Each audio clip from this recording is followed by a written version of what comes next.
Hello and welcome to Sisterly Soaring. Our guest today is called Kemi. Please welcome Kemi to Sisterly Soaring. Welcome. Hello. Hi. Oh, I'm so I love your happy earrings. to have you. Thank you. A touch of Africa. Very nice. Very nice. Thanks. Please, before we even start talking about before I start asking you any questions, can you please tell the people how old your children are again? Because when I heard it, I was like, no, it's not possible. Please, can you inform? Yeah, so I do have two not grown up, teenage. Well, actually, I say teenage, but one's not a teenager anymore. So Tisha's Exactly. going to be 21 in a few months, and Tony's going to be 18 in a few months. So yes, I do Grown up. have my hands full. Do you know, it's people say to me, oh, it must be easier now. They're grown. I'm like, yes, but it's a different challenge. So what you're thinking about now is like different to what I would be thinking about 10, 15 years ago. 10, 15 years ago, it's, what school are they going to go to? What this, what that?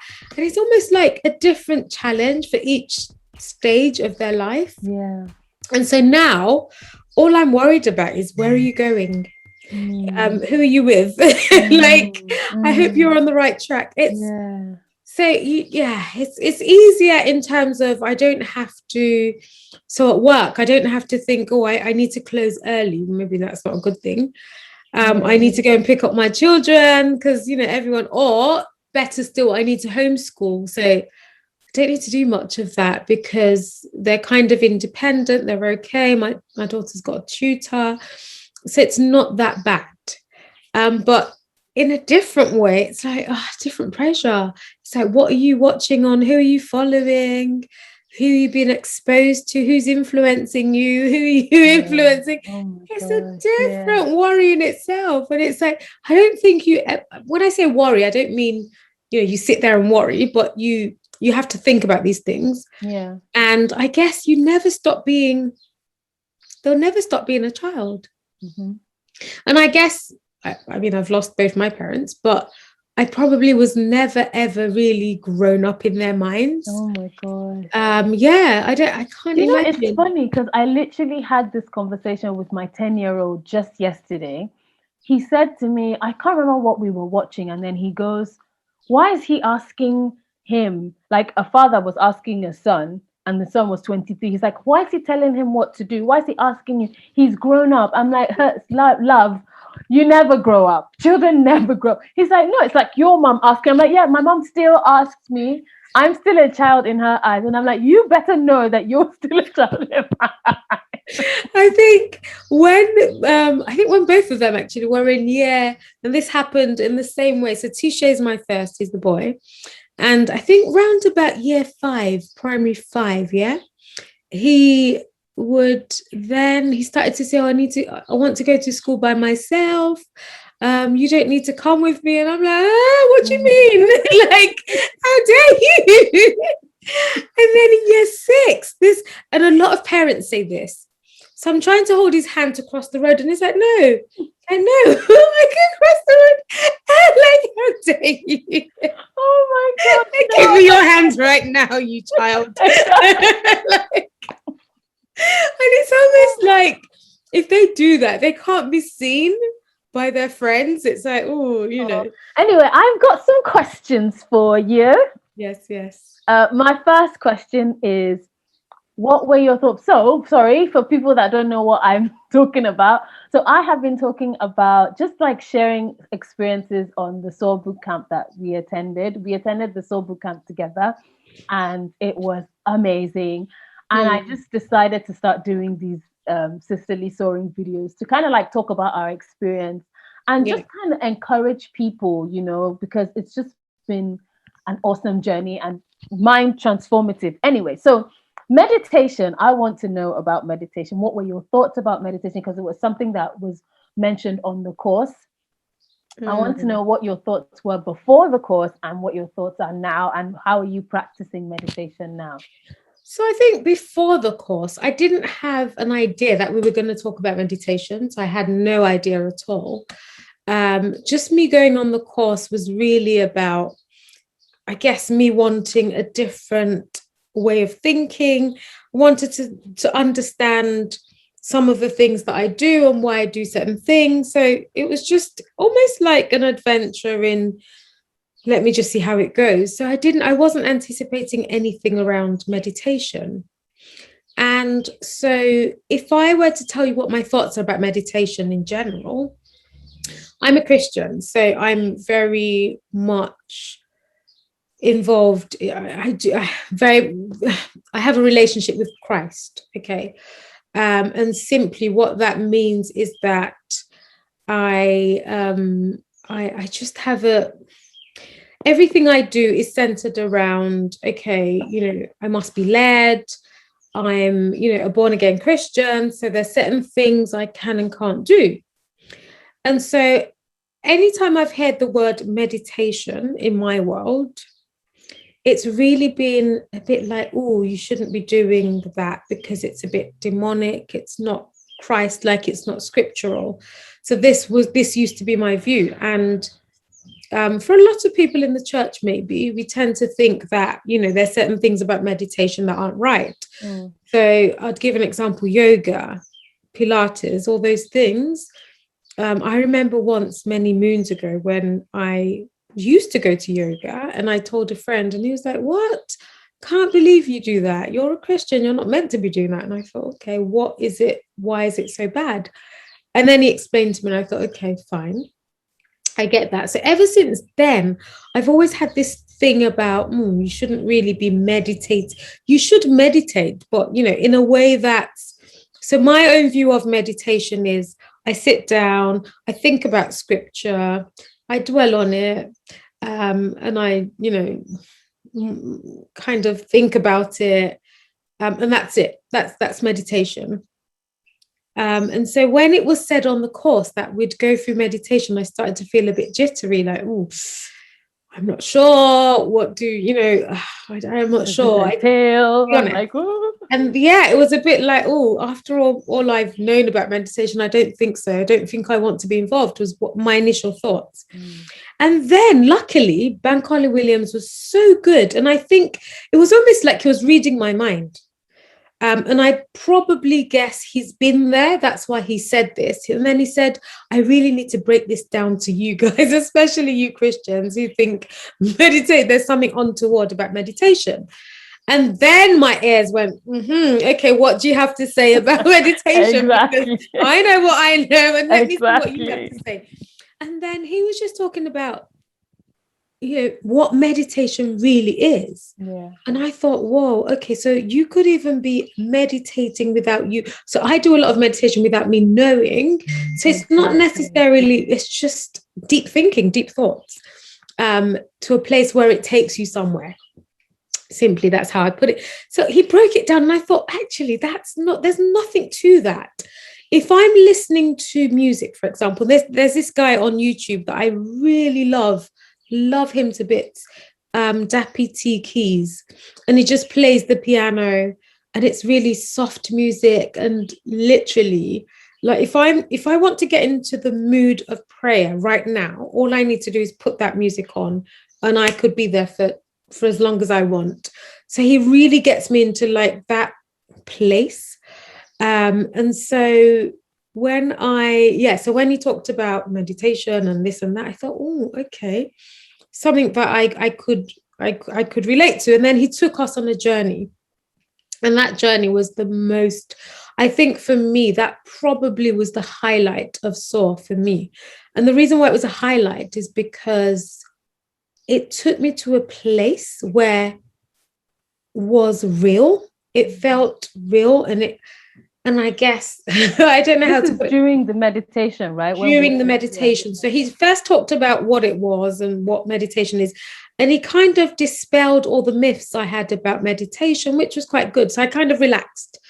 And then he took us on a journey of, doing the practical elements of what he described.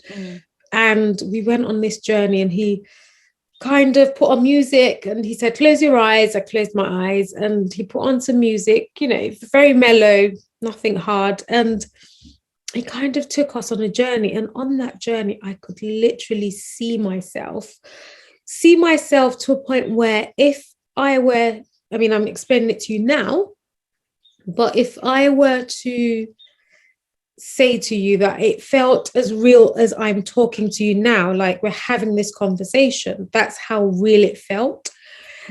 So what happened was he took the whole group, but I specifically went on this journey, was in a place, and then I felt being lifted up into the clouds, into a plane, and I found myself in this aeroplane where God met with me. And he was like, oh my gosh, my daughter, I'm so pleased with you. I love you. And it was very emotional. And before I met with God on the plane, I kind of felt heat. I was feeling a bit like, oh gosh, I'm getting hot. It's a bit hot. I don't know why, but it was just getting hot. And then all of a sudden I'm meeting with God, and I couldn't believe it. Tears were rolling down my eyes. And I felt like, oh, on one hand, I was there. And then on the other hand, I thought, oh, I think I'm on camera and I should go off camera. I can't remember if I went off camera or not, but I was in the plane and it was tears rolling down my eyes and just feeling physically the warmth of God, the love of God. It felt so real. And so I just couldn't stop crying. Like tears were just rolling down my eyes. And then after that, he then took us to another place where I had seen myself a couple of years ago. So this was in a car. I don't know what I was going to do. It seemed, when I saw myself 2 years ago in this black car, Mercedes, cream interior, I saw myself, and I was chauffeur driven. But I don't know whether I was going to visit someone or give a speech or something, but I was going somewhere and it looked like a very important meeting. And when he said, you're going, and automatically I found myself in that place again. And I'm like, I've been here before. Gosh, this is weird. To the point where I could see what I was wearing. So I had a black suit on, blazer, skirt, white shirt, Louboutin heels, because I love those heels. I haven't got a pair, but and then just silver jewelry. I literally saw myself going into this place, and it was like a massive auditorium of about 100,000 people. And I could see the security guards taking me up on stage and so on and so forth. So it was and then I came back in the same way. And it was, while I was talking, I think he said, now you can see your mentor. And I physically saw my mentor in the corner waving with something like a plaque or something, going, well done, Kemi, well done, you killed it. Well done, that was amazing. And again, that just brought tears, because you know how I don't know, you've done something and somebody who you look up to is saying, well done. It's like, it means a lot. Oh my gosh. So again, that was another point where I felt broke down again, and so on. And then I had to come back, and actually I didn't want to come back because it felt so real. It felt like, wow, I love this experience, and I could live having this experience every day. I can't imagine the joy, the peace, the many things going on with my emotions if I were to be in that place every single day. I have to say, I probably wouldn't be upset about anything. If I had to relive that experience on a daily basis, I guess my emotions will be in a different place. Nothing would upset me. I'd be probably filled with joy all the time. I'm guessing. I mean, I haven't done much meditation since then. But not, when I say not much, I haven't done it like that, intentionally gone as deep as that. I have done bits, but nothing as intentionally deep as we did on the course. So I think before and after, to answer your question, before was a bit like, not sure. After was like, whoa, okay, this is something that I need to be intentional about. So I think meditation is not demonic, and it's not it's not what a lot of Christian people think. It's about what you meditate on, I guess. Where do you go, and what are the things that you would love to do, that you see yourself doing? And I guess it helps you actualize your dreams. That's how I see it. So I think, yes, before and after, completely different views, and it's changed my mind about meditation. Mine as well, actually.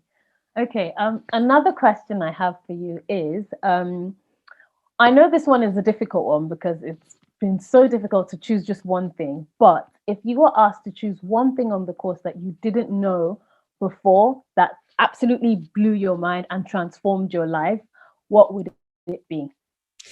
So there, like you said, there's so many things. There's so many things that were just like, wow, I didn't know that. Wow. So day one, for example, was about, I don't know if you remember the video around social conformity. So yes, this was, the woman standing up without knowing why she was standing up. Yeah. And I thought, whoa, okay, this is so true. And I started to put myself in that picture, that if I was in the frame, would I really do that? I don't know. I couldn't say yes or no. But what I took away was, it's interesting how you're influenced without you even knowing that you're being influenced in that way. A lot of people go, oh, I've got a mind of my own, I can't be influenced, but it's all rubbish. People are influenced in ways that they don't even know, but it's not even that. So there are many things throughout the whole 6 days. But the one thing, and I think I mentioned this when I gave my feedback, was when Kemi was talking about the lower brain and the higher brain. That for me was just like, wow, I didn't realize that sometimes I could be operating from my lower brain or my upper brain. Yeah. And what I've done intentionally from the course is use a lot more of my upper brain than my lower brain. So the lower brain, he said, turns pain into pleasure, and the higher brain turns pain into passion. Pain into pleasure can easily be done, and I use the example of my parents. So I lost both my parents all in the space of 9 months. And last year April, and then this year January. And I think that led to me thinking about so many different things, and I could have easily felt, oh, life is difficult. Is even there God? God, I've served you all my life, and is this how? And I could have easily seen myself go down that road of starting to do silly things, that because I felt like, well, what more is there to life? That's kind of thing. But I didn't. And I chose that moment. So when my mom passed, particularly, I chose that time of pain or period of pain to ask God questions about me. And in that process, I got to discover a lot about me and what God has assigned me to do, even on planet Earth. So what is my purpose? Why am I here? What am I to do? Who am I? All those things. So I call myself the career doctor, not because I just woke up one day and thought, oh, I fancy a bit of, I've been in HR and I do a lot of career coaching and all of that. Fancy being called career doctor. No. It was really a process of me asking God about who am I? And he gave me that name. Who am I? And what am I to do? And all of this. And again, just getting that validation that was your higher brain. You were engaging your higher brain during that period of pain. So you weren't thinking, you were thinking of converting that pain into passion, into what I'm all about, which has helped. A number of different things he spoke about in terms of the lower brain and the higher brain. So he said the lower brain is an imitator. So the lower brain imitates, the higher brain initiates. So it's innovative, the higher brain. And again, that's an area that has changed specifically for me. So for example, if I need to do something at work, or not even at work, just anything, I'd first of all, I wouldn't even think for myself. I would think, oh, what else has been done? Who else has done it? Just duplicate something, get a template. And because what was said about the brain on the course was the brain is lazy. So it tends to choose the path of least resistance. So it's whatever's easy. The brain doesn't like to think. And so thinking about the lower brain in that sense, yes, because it wants to imitate, it just wants to take the easy way out. So thinking, being creative is a bit like, it's too much, it's too much. I don't want to be creative. And I think I caught myself, or I recognized that I did that. And so these days, rather than, if I've got something to do, I'd go, right, I'm creative. I'm this, I'm that. And all those affirmations, which we had to speak over our lives, and which we still do. So every 9 o'clock, 12 o'clock, 3 o'clock, 6 o'clock every day, those affirmations have been absolutely fantastic, I have to say. And they've helped me in terms of just thinking about, linking it back to the higher and lower brain, because I've got those affirmations embedded into my spirit almost at this stage. I'm able to go, no, I can think, I'm creative, I'm this. And therefore, rather than me being the imitator, looking for what other people have done, I'm thinking, no, I've got the mind of Christ, and my brain is so amazing. When I do things, I get astounding results, and therefore I cannot copy other people and expect to have astounding results. And so my higher brain needs to kick into gear, and I'm thinking, no, Kemi, you're innovative. You're not an imitator. So don't start from the basis of my lower brain. It's my higher brain needs to be more at work. And so I think that for me, the higher, the lower brain, although there were several other things that completely blew my mind, but what I could relate to the most and what's really affected me and helped me along the journey is just knowing that, are you operating from your higher or lower brain? And if so, what are you, how do I switch? How can I make sure that I'm always operating from that place of that higher brain? Affirmations work. Here's what I found. Oh, sugar. I think that's Siri, sorry. So yeah, the affirmations, like I said, so Kemi kind of challenged me to think, no, Kemi, your brain is better than you think. Your brain can do amazing things. So he comes on and he says, he reads about 500 books a year. He's memorized 10 chapters or 10 books of the Bible. And I'm thinking, what? I can't even recite, of course, I know scripture, but I can't even tell you that I can recite a chapter of anything.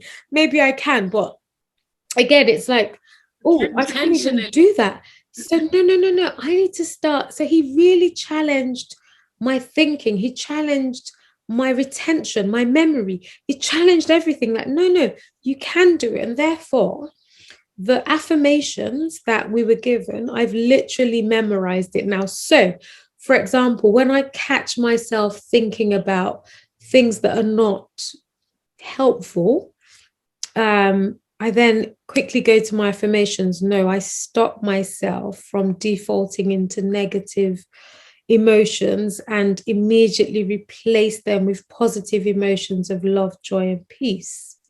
I'm emotionally aware. And so again, when that kicks in, I'm like, okay, Kemi, you need to turn it around. What did you say before? No, say this again and overturn exactly what you've just thought. Not even what you've said. I then vocalize it. So you know what Bankole says about you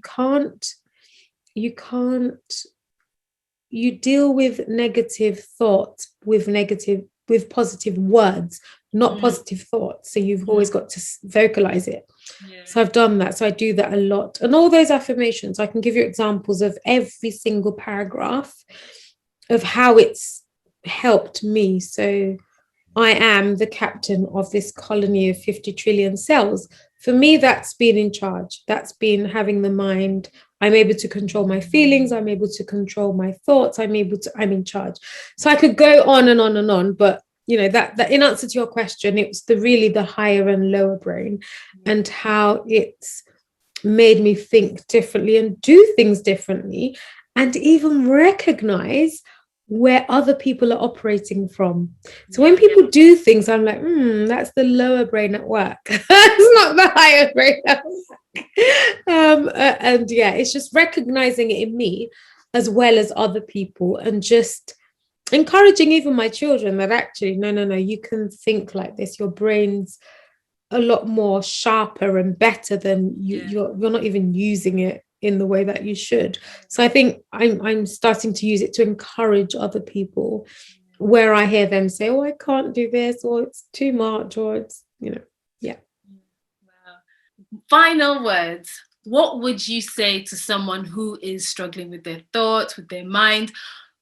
Those who have attended the course and haven't seen kind of like the response that you have, and also people who haven't attended the course but are in a place like where I was before I attended the course, where I was like, I didn't know I had control over my mind. I was going through major anxiety and stress, and what kind of advice would you give someone like that? I guess it's being emotionally intelligent, isn't it? It's about being aware that you've even got those thoughts and feelings and everything going on in your mind. I think that's the first step. If you're not aware of it, then really, I don't know where you go from that. But I think the first point, or the first step, is knowing that this is how you feel, this is how you think, these are the emotions that are going through your mind, this is how your mind works. And once you're able to identify it, it's I wouldn't say easy, but it helps you address how to deal with it. And I think that's what SOAR is all about.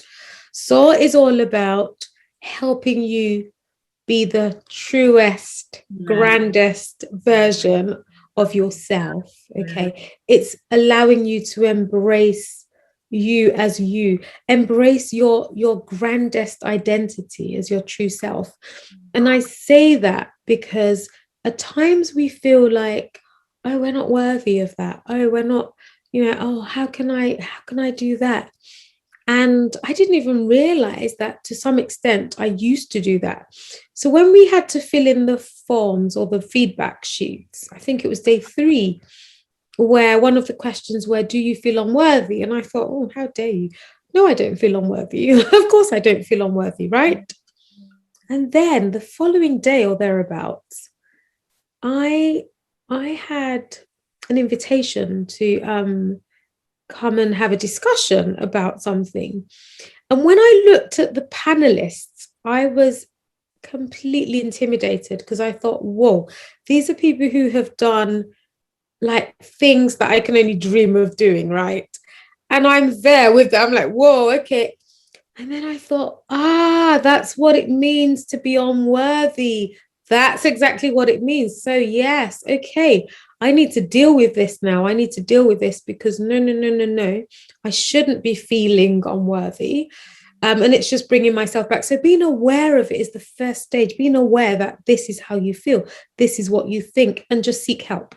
Seek help. And I think SOAR is one of those things that you attend, or one of those programs you attend, that makes you aware of your emotions, of your thoughts, and equips you, empowers you to overcome all those things going on in your mind that's been limiting you, that's been putting you down, that's been stopping you from getting ahead.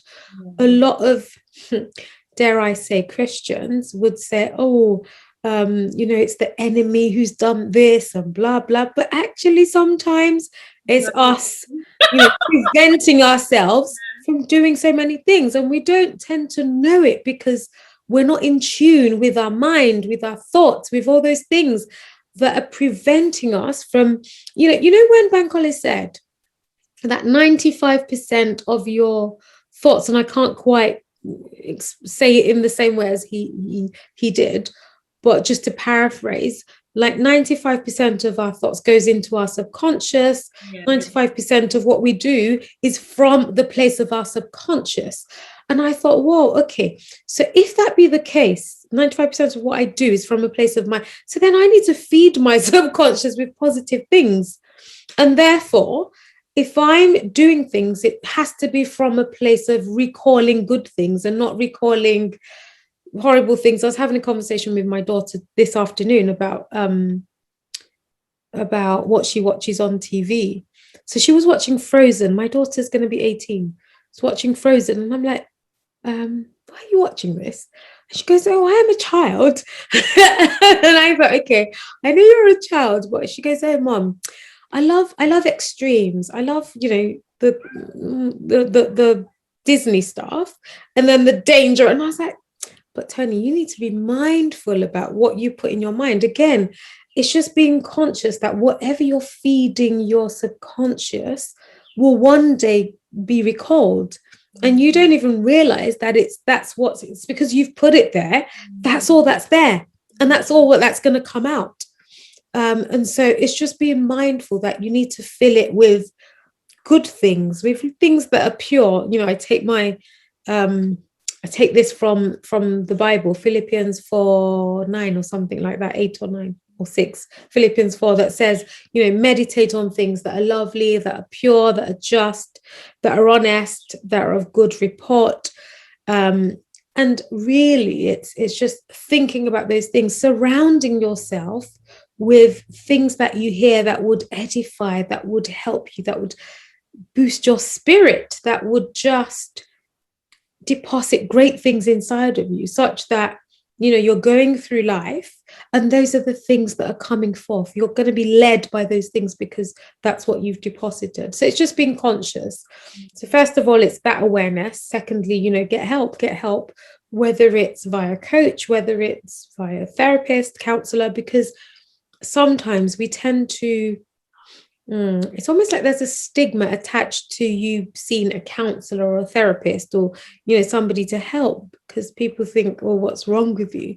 Well, actually, because when you are medically ill, you seek a doctor. Why can't you? Your mind is like the most important place. But when you're mentally ill, nobody's like, no, it's like this big thing, But when you're sick, you go to the doctor, We need to help with our mind as well. But people don't realize how important that is as well. Yeah, so important, especially in this current climate. So the whole pandemic situation has affected so many people in different ways, affected our well-being. I was saying to my daughter just this morning, actually, that, oh, Tony, can you believe I hadn't stepped out of the house since Sunday? Wow. So today, I was like, oh, I need to get out. So I've been doing my exercises in the house. And then this morning, I'm like, no, I just felt like something was wrong. And then I stepped out and came back and realized, oh my gosh, I've been working so hard, head down, just work. So I've literally not gone out all week. So the last time I stepped out was on Sunday afternoon. Wow. It's like, that's terrible. Now, in the past, that would never have happened if not for COVID. But because I'm working from home and I'm busy and I work till sometimes late, and then after work, I'm doing other things, and then it's the family. It's like there's no time to go out. And besides, I don't need anything from outside.